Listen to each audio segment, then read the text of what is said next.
In a year filled with both physical and fiscal issues, we turn to David Williams with the Taxpayers Protection Alliance to weigh in on what the governor had to say. David, thank you so much for joining us. What do you think were the biggest takeaways for taxpayers?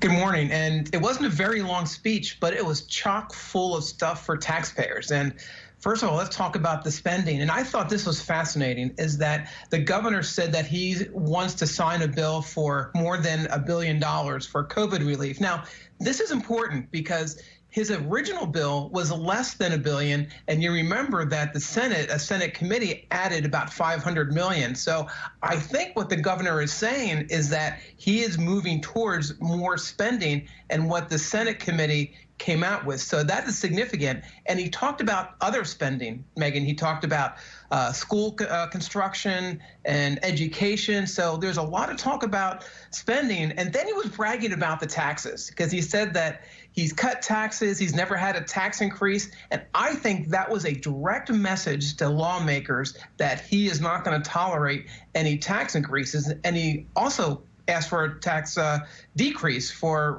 retirees in Maryland. So it was interesting that it was a short speech, but boy, there's a lot of information there for taxpayers, for sure. You know, David, something that wasn't mentioned was unemployment. Were you surprised by that? I was shocked by that. You know, considering the reporting that Fox 45 has done over the past few weeks on the unemployment problem and the tens of thousands of people who are just lost in the system right now, I thought that he would say something about this and that the state is working on this, that they're trying to work out the kinks, but there was no mention of it. And it was really shocking to me that such a big problem. And, you know, Maryland has a 6% unemployment rate, which is higher than the surrounding states. So that was kind of the 800-pound gorilla that wasn't in the room, is that he didn't mention unemployment. I think it was a missed opportunity, actually. So, David, here this morning, if you're a taxpayer, you're hearing about more spending, hearing about decreased taxes. You know, where do we fit into this? What should we be planning for financially?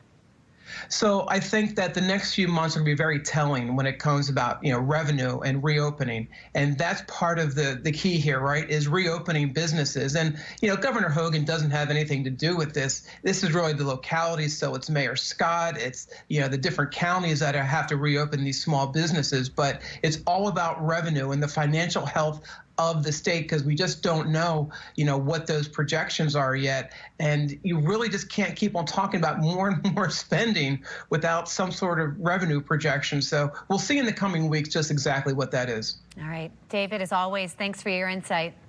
Thank you. Have a good one. Coming up, Baltimore